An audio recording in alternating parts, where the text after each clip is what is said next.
I'm Melissa Khan with tonight's edition of News in Depth. First up, over 14,000 students are expected to write the Grade 6 assessment. More in this report. For some, it was a moment in life they have been waiting for many months after the COVID-19 pandemic had the final say. Now the National Grade 6 assessment has finally got off the smooth start this morning. The children upon entering the school compound had to wash their hands, check their temperature, and all students wore masks. The ministry ensured that they follow the Ministry of Public Health's COVID-19 guidelines. Over 14,000 students registered to write the examination, which will be the final chapter in their primary education. Parents were there lending support to their children. Some of the parents were upbeat and said the students were well prepared despite not being able to be in the classroom until recently due to the coronavirus pandemic. I'm kind of like relieved. Excited is not the word. I'll say relieved because they've been preparing for a very long time. They've been there with their extra lessons. They've been there with the teacher putting in their extra work. So it's about time, they get the time to get it over with and move on. I think I'm just as excited as any parent to see, despite everything these children could overcome, being at home for months, the fear of COVID-19, returning to school, all the doubts and negativity that was stated across our platforms, that they could endure that and come out today all confident and excited to end their primary education and start the start of their secondary education. Over the Reusable Primary School, some of the students were confident ahead of the examinations. No, I'm not worried because from instance he have been preparing, he been praying, and he also been playing. So if you put those three together, well then yes, he will be successful. Yes, I'm not worried, prepare. And I know he can make a school like JC Chadis in secondary. He get ability and he could do it. And I know God is with him and he will do it, and I declare it over his life in Jesus. My concern would be the lack of preparation. As much as I've tried my best home and the teachers have sent notes and stuff, classroom education is the best way for a kid to learn, and that is lacking. But nevertheless, we have to put our trust in God and hope for the best. And I have faith in my daughter, and whatever results she has is what God wants for her. So I'll have to accept it. Yes, I'm nervous. Why are you nervous? Because with this problem we get, and then she gets a little bit time for read she book and so. But she ready, she takes she book all the time. No, I'm not ready for this exam yet. You can study with this COVID-19 pandemic right now, and you get attend school for studying nothing. Public Relations Officer of the Ministry of Education, Bruchelle Blackman, said today and tomorrow the children will be sitting the 4 core subjects: maths, English, social studies, and science. And so this morning, a number of officers right across the 11 education districts are going out to ensure that they are adherence to the examination order, and to ensure as well that the children are following the orders to some extent. Well, not to some extent, to the full letter of the order.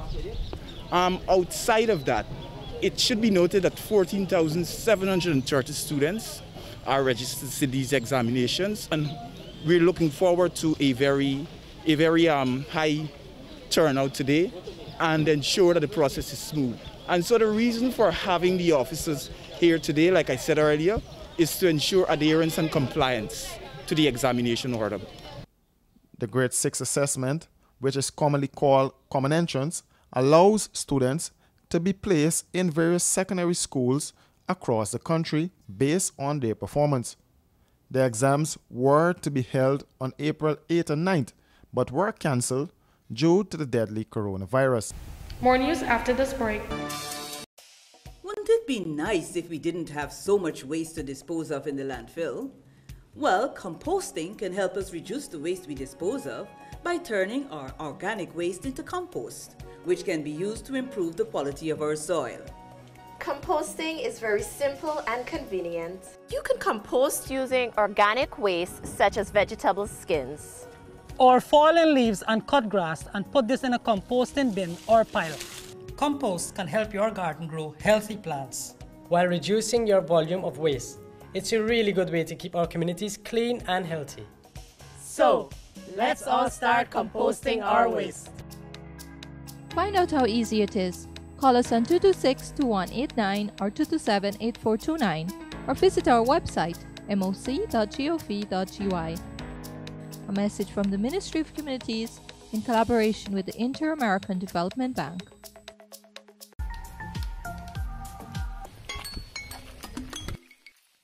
Hey, Latika! Chiny man, long time in a hear or see you. I didn't really feel too good. He never give me no coronavirus, not me. Like she know you can get COVID-19 from a phone call? What? Hear this. When somebody cough or sneeze, they spray small liquid droplets from their nose or mouth.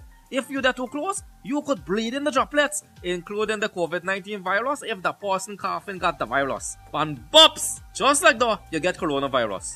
So, stay at least 1 meter or 3 feet distance between yourself and everyone, especially those who are coughing or sneezing. Or better, stay home and don't go out liming.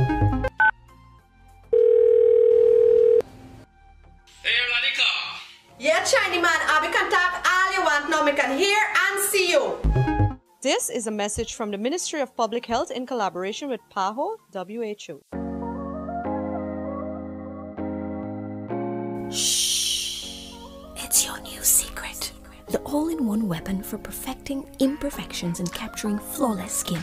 A lot of brands forget women of color or just don't understand that we come in all shades. From caramel to ebony, there's such a range. Iman Cosmetics is for every woman and features a line of skincare products and cosmetics including 16 foundation shades, powder, concealer, lipstick, blush, eyeshadow, highlighter and BB cream. Visit us at Lot 75 Swamp Section, Rosal Town. That's behind the market. Or call 337-4422 or 688-9249. Shh.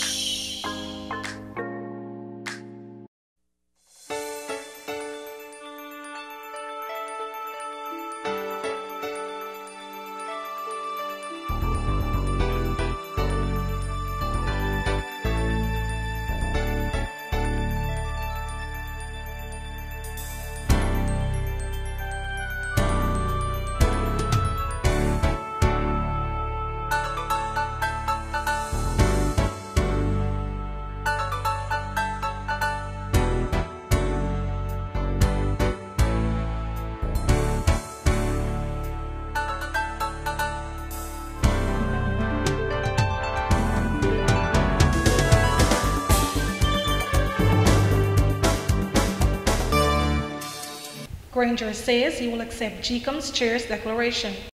President David Granger today said he cannot claim victory, neither can he concede defeat. He said he would abide by the GCOM chair's declaration for the March 2nd general and regional elections results. The president was today responding to questions by reporters at the State House this morning about calls for him to concede. The executive branch of government does not have a role in managing elections. That role is given under the Constitution explicitly to the Election Commission. I cannot claim victory, which I have not done, and I cannot concede defeat, which I have not done, unless I'm notified formally by the chairman of the Election Commission what the results of that elections of the 2nd of March, 121 days ago, I think, over 17 weeks, have been. I don't know what the Election Commission will declare. Like all Guyanese, we have been subject to various reports, but the only authentic report will come from the chairman of the Election Commission to me, and that has not happened. In that regard, I encourage all the spokespersons and commentators to wait patiently on the chairman of the Elections Commission, who, when she is ready, will make a declaration. And I said before, I'll abide by that declaration. The president also made reference to the recommendations of the CARICOM Observers Report, which also says that the elections were reasonably credible. CARICOM's pronouncement was based on only 18% of the votes cast. Every word I issued came from the recommendations of the CARICOM report. If you want, you can double check on the recommendations of the CARICOM report, and you'll see my words are faithfully represented there. I quoted from the recommendations of the CARICOM Observer Team, and my words are accurately reflected in those recommendations. I don't know if you were asking a question outside of that, but as far as I'm concerned, the report of the tabulation is only one aspect of the report which the CEO needs to submit to the Commission. The CEO has a responsibility to make note of the legitimate observations which have been made and present those observations to the Commission. But as far as my citation is concerned, I read from the recommendations of the CARICOM team. It has been more than 121 days since Guyanese went to the polls to cast their ballots. Melissa Khan, News in Depth. In light of the coronavirus disease 2019, here are 7 steps to prevent the virus. Step 1. Wash your hands frequently. Step 2. Avoid touching your eyes, mouth, and nose. Step 3. Cover your cough with the bend of your elbow or tissue. Step 4. Avoid crowded places. Step 5.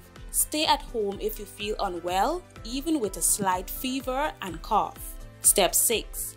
If you have a fever, cough, and difficulty breathing, seek medical care early, but call by phone first. 624-2819 or 624-9355. Step 7. Stay aware of the latest information from WHO. You can visit our website at www.health.gov.gy. This is what shopping used to be. More plastic bags than I could carry or I could use. They always end up in the bin or as unsightly litter.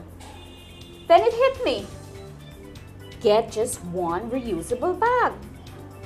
Now whenever I shop, I don't use plastic bags. I always have my reusable bag. It makes shopping a lot easier and it's better for the environment. Use one less disposable plastic bag. Make the switch to a reusable bag today. For more information, please call us on 226-2189 or 227-8429 or visit our website moc.gov.gy. A message from the Ministry of Communities in collaboration with the Inter-American Development Bank. And finally, let's stay now with Sophia Man is wanted for attempted murder. The police have issued a wanted bulletin for Julian Otter. The 30-year-old man is wanted for attempted murder committed on Devlin Garvey on July 1st, 2020 at Union No. 30 Village, West Coast Babies, according to police. His last known address is Sophia, Greater Georgetown. Anyone with information that may lead to the arrest of Julian Otter is asked to contact the nearest police station. All information will be treated with the strictest confidence. And that has brought us to the end of our news for tonight. For these and other stories, visit our website at rdproductiongy.com or our Facebook and Instagram page at Royce & Tricks Production. On behalf of our news team, thank you for joining us. Good night.